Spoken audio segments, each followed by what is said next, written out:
Friends, the final group stage encounter played between Côte d'Ivoire and Curacao at the 2026 FIFA World Cup in Philadelphia was absolutely thrilling, breathtaking, and resembled a high-octane Hollywood thriller.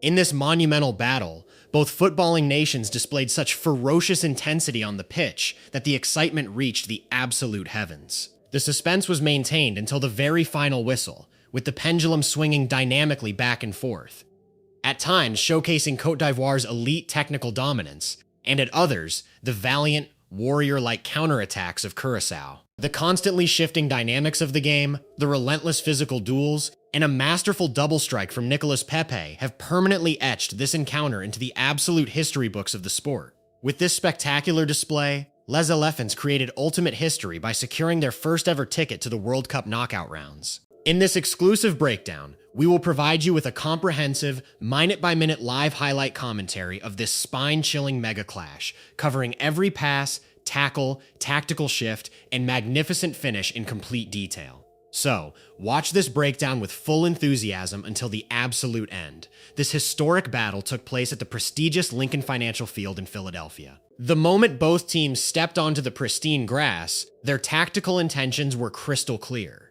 The West African powerhouse, Côte d'Ivoire, needed only a win or a draw to officially seal their progression to the round of 32, prompting them to approach the match with immense tactical precision and aggressive intent. On the flip side of the coin, for Curaçao, this was an absolute battle for pride and structural glory. Having already captured a historic first-ever World Cup point earlier in the campaign, they entered the pitch playing with complete freedom, looking to script the ultimate underdog story. The referee blew the opening whistle, and an intense, high-speed battle for absolute possession immediately ignited across the pitch. The Ivorians started the match with ruthless, cold confidence, executing a lightning-fast offensive sequence that immediately sent shockwaves through the Curaçao defensive line. The match was only in its 7th minute when the Ivorian frontline forced a massive structural breakdown inside the opposition penalty area. Under a wave of intense physical pressing, the Curaçao defenders panicked, failing to execute a clean clearance.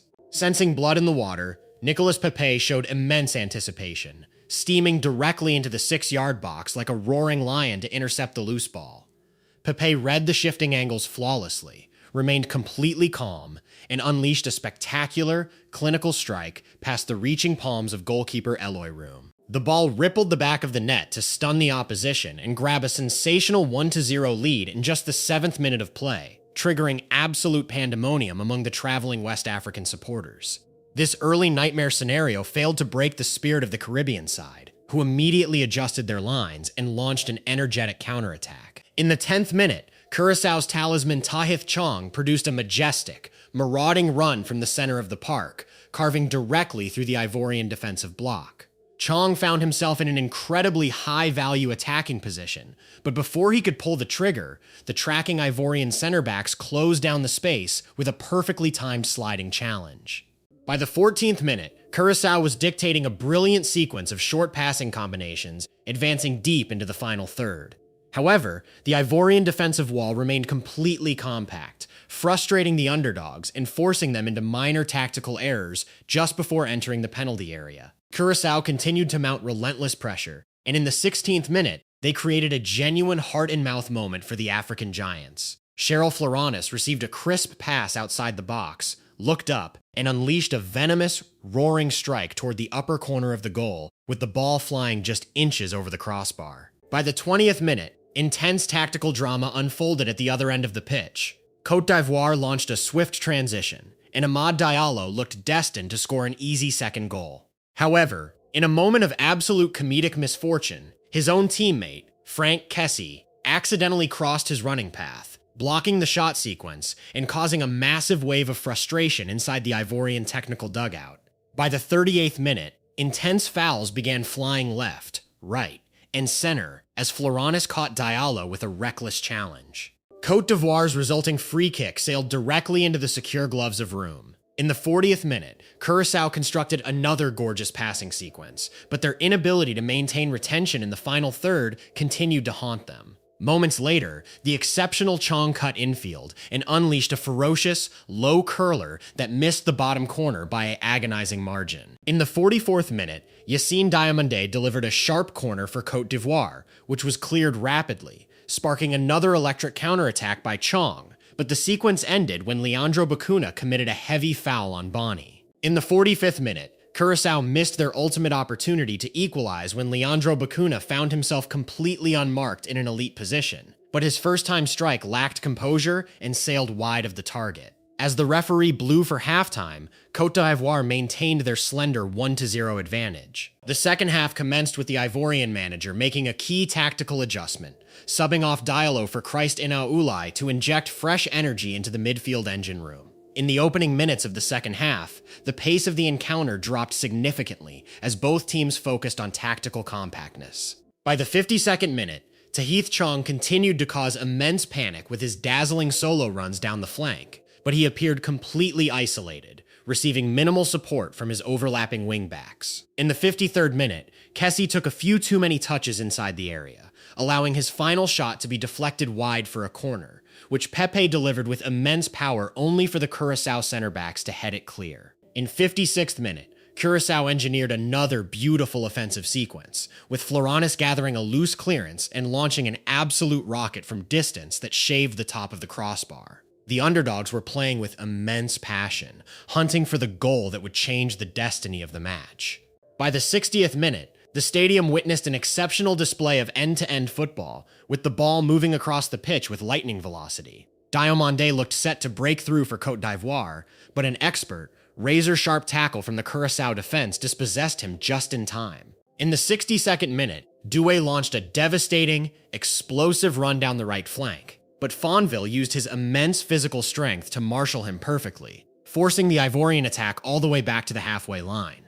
Curaçao instantly made their first tactical change, introducing Antonis for Comunincia to add clinical bite to their front line. Then, in the 64th minute of the match, Côte d'Ivoire delivered the absolute knockout blow that shattered the hearts of the underdogs. Curaçao had been completely on top, dictating the offensive rhythm, but a sudden, catastrophic midfield turnover allowed Les Elephants to initiate a lethal transition. The ball was fed rapidly into an elite space to find Nicolas Pepe. The world-class winger read the shifting defensive line with absolute perfection, brought the ball under control with a majestic first touch, and without an ounce of hesitation, unleashed an incredible, low-curling masterpiece past the despairing, lunging extension of Eloy Room.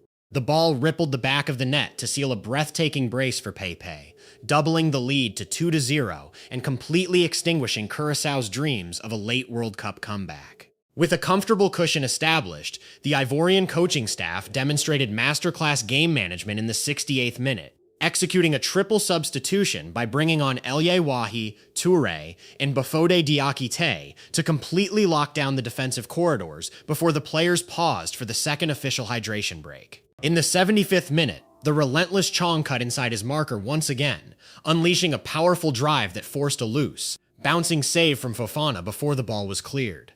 In the 77th minute, Juninho Bacuna received a deserved yellow card for a late, cynical challenge on Ulai. Côte d'Ivoire took the free kick short, exhibiting immense maturity to run down the clock and starve the opposition of possession. In the 79th minute, Curaçao won a free kick in a dangerous area.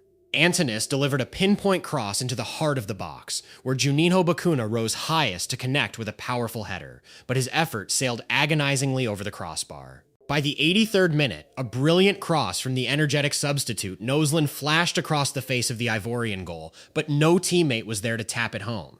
In the 85th minute, Noslin won another free kick, which Antonis whacked with immense power, forcing Fofana into a strong punching clearance. In the 89th minute, a disastrous, heavy back pass from the Curaçao defense nearly resulted in an embarrassing own goal, but Room executed a miraculous recovery slide to keep the scoreline intact.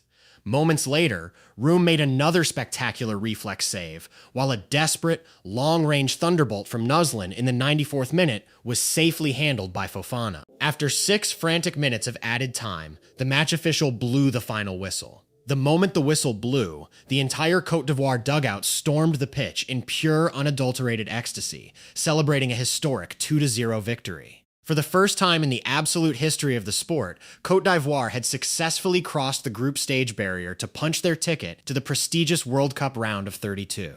Nicolas Pepe's lethal, legendary brace had transformed a night of immense pressure into an iconic celebration of African football excellence, setting up a monumental knockout clash against global heavyweights France or Norway. So, my passionate football fans, what is your personal and bold opinion on this historic victory and the masterclass display produced by Nicolas Pepe? Do you believe Les Elephants possess the tactical ammunition to completely destroy world-class giants in the knockout rounds? Share your valuable, unadulterated thoughts cleanly in the comment section below, and stay tuned for every explosive